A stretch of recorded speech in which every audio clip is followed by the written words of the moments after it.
There's a line people love to tell themselves, "I'm jealous because I love you."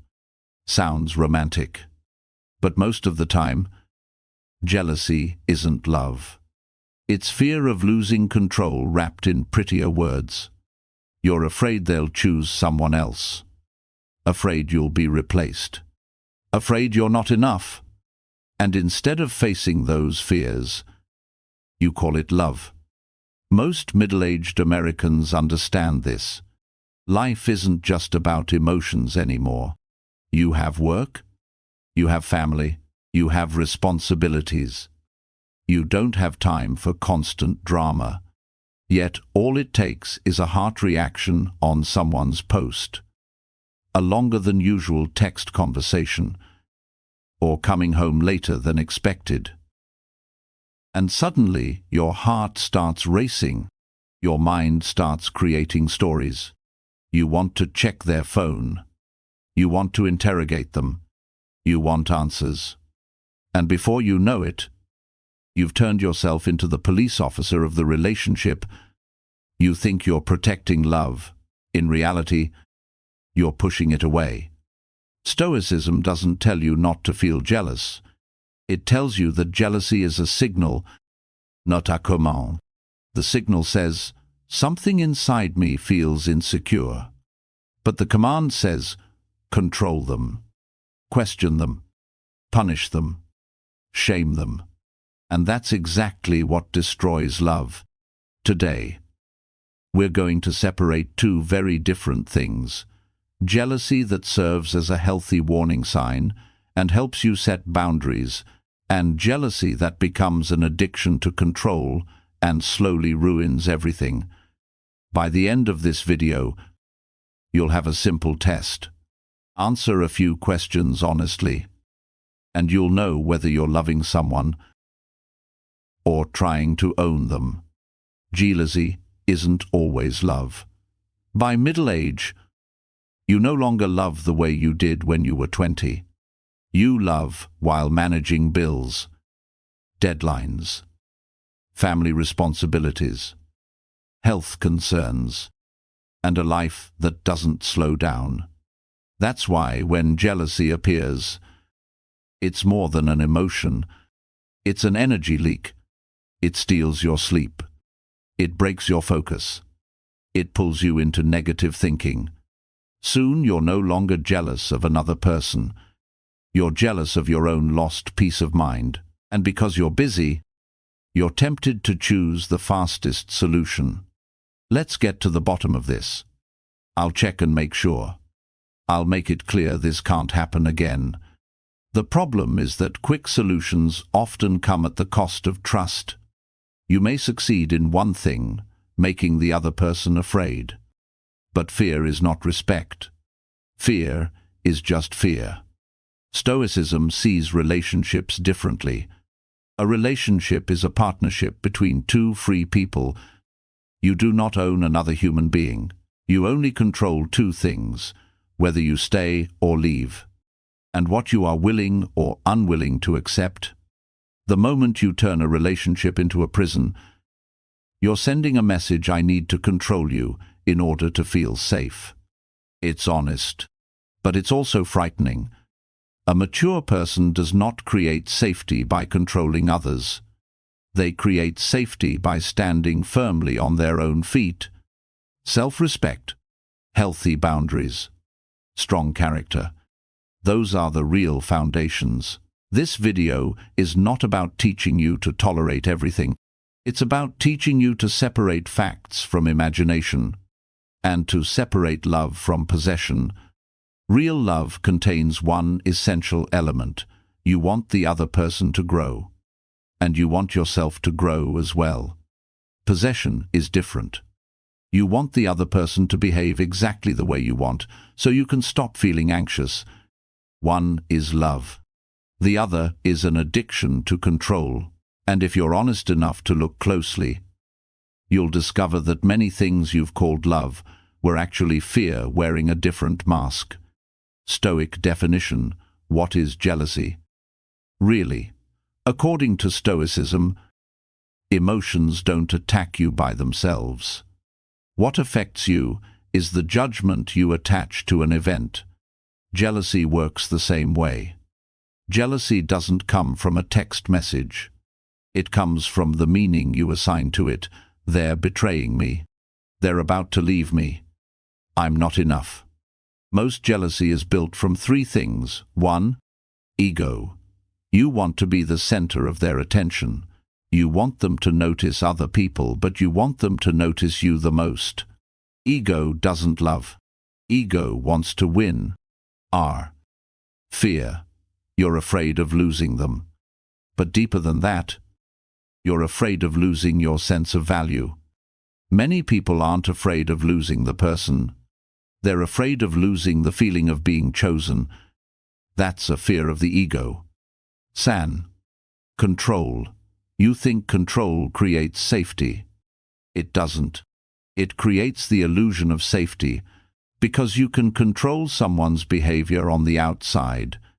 But what you really want is trust on the inside. And trust is never created through control. It's created through clarity and respect. Stoicism doesn't say, never feel jealous. It says, ask what your jealousy is protecting. Is it protecting your values, or is it protecting your ego? If your jealousy comes from a real boundary being violated, lying, secrecy, or disrespect, then it's a signal to set boundaries.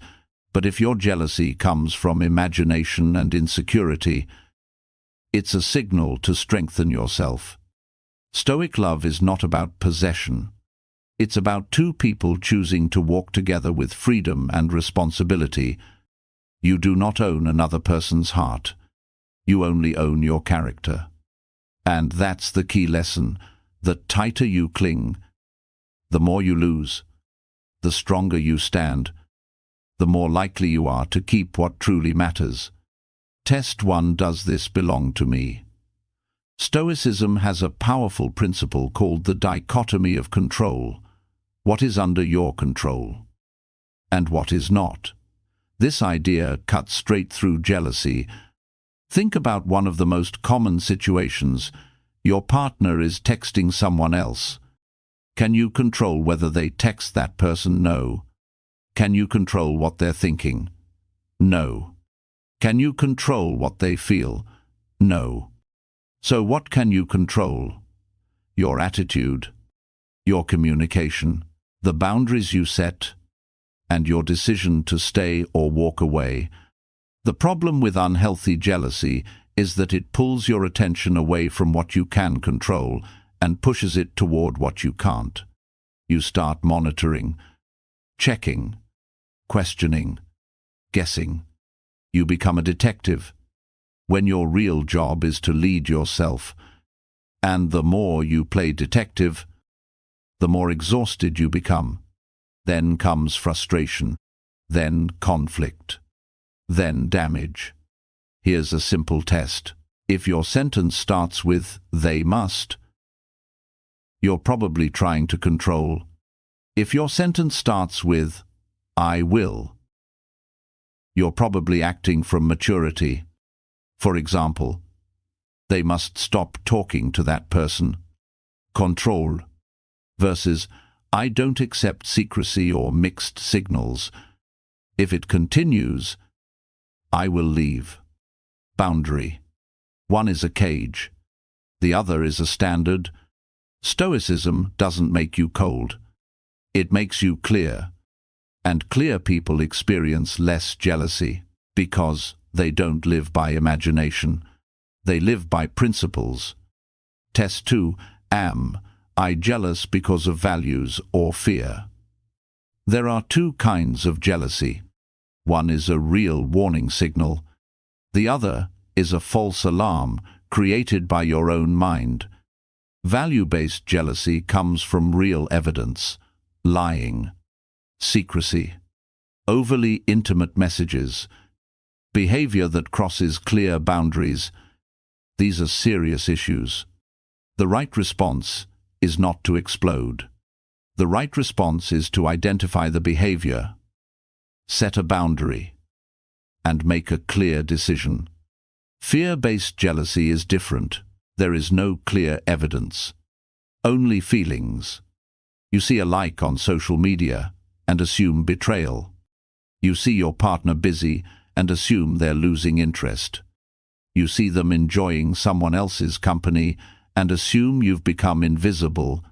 This kind of jealousy doesn't protect love. It protects a wounded ego. Stoicism teaches a simple question that destroys false alarms. What are the facts? What do you actually know? And what are you merely imagining? If you're acting on imagination, you're preparing to punish someone for a movie you created in your own head. And that's unfair. Relationships often die from repeated unfairness. Stoicism doesn't tell you to be naive. If there are real warning signs, don't ignore them. Handle them like a mature adult. No drama, no revenge, just clarity. You can say, I respect you, but I also respect myself. This is my boundary. Then watch actions, not promises. Love raises standards. Possession tightens control. If you want a stronger relationship, stop playing detective, start living by standards. Example when jealousy becomes control. Let's look at a hypothetical example, not a real person, but a situation many middle-aged couples will recognize. Imagine a husband in his mid-40s. Work is stressful. Deadlines never stop. He worries about money, family, and his health. He's gaining weight, sleeping less, feeling older. One evening, he notices his wife smiling while texting. Nothing suspicious. Nothing has been proven. Just a moment. But that moment touches a hidden fear, the fear of being replaced. He doesn't bring it up directly. Instead, he starts watching, then checking, then casually asking, "Who are you texting?" His wife answers normally, but he still feels uneasy. The questions continue. Questions become interrogation. Interrogation becomes control. And control creates tension in the home. Here's the important point. The problem isn't the text message. The problem is what happened inside his mind. When people feel afraid, they often reach for control. They believe controlling the other person will make them feel safe. But it usually does the opposite. Control doesn't create trust. It creates defensiveness. And if the other person has done nothing wrong, repeated suspicion slowly destroys respect. Not because they want to leave, but because nobody wants to live in a relationship where they constantly feel judged. Stoicism forces us to face an uncomfortable truth. If you need control in order to feel secure, the real problem may not be the other person. It may be your own insecurity. The solution is not spying, not punishment, not acting like a detective. The solution is strengthening yourself, building self-respect, setting clear boundaries, having honest conversations. A mature person says, "This behavior concerns me. Let's talk about it." An insecure person says, "I need to monitor you so I can feel okay." One builds trust, the other destroys it. That's why Stoicism teaches this. You cannot build a healthy relationship through control. You build it through clarity, respect, and the courage to stand on your own feet. Because the stronger your character becomes, the less you need to control anyone else. Stoic reframe: jealousy is a signal, not a command. If you remember only one thing, remember this: jealousy is a signal, not a command.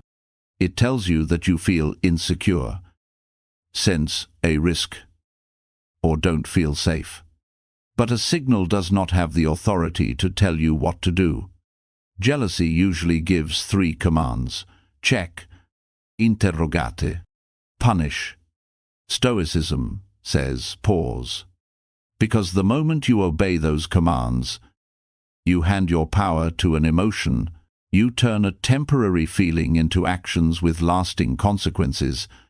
A Stoic creates space between emotion and response. 1 breath, 1 question, 1 minute of silence. In that space, you take back the wheel. Ask yourself 4 Stoic questions. 1. What are the facts? 2.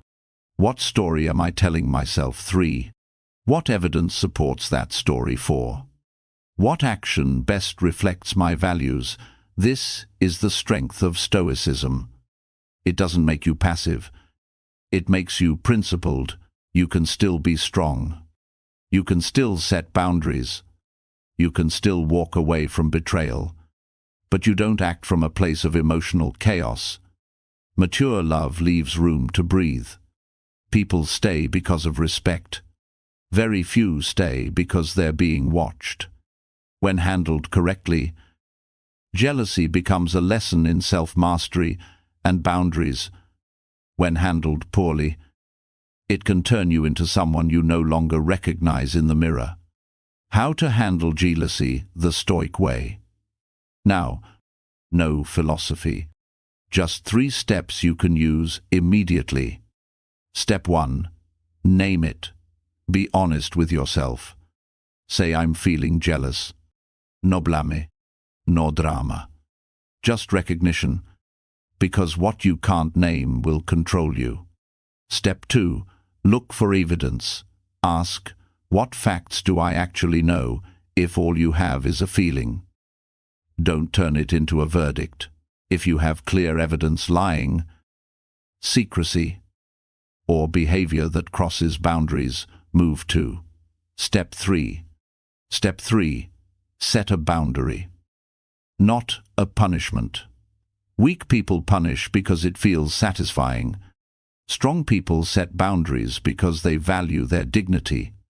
A mature response sounds like this: I'm not trying to control you, but I do have standards.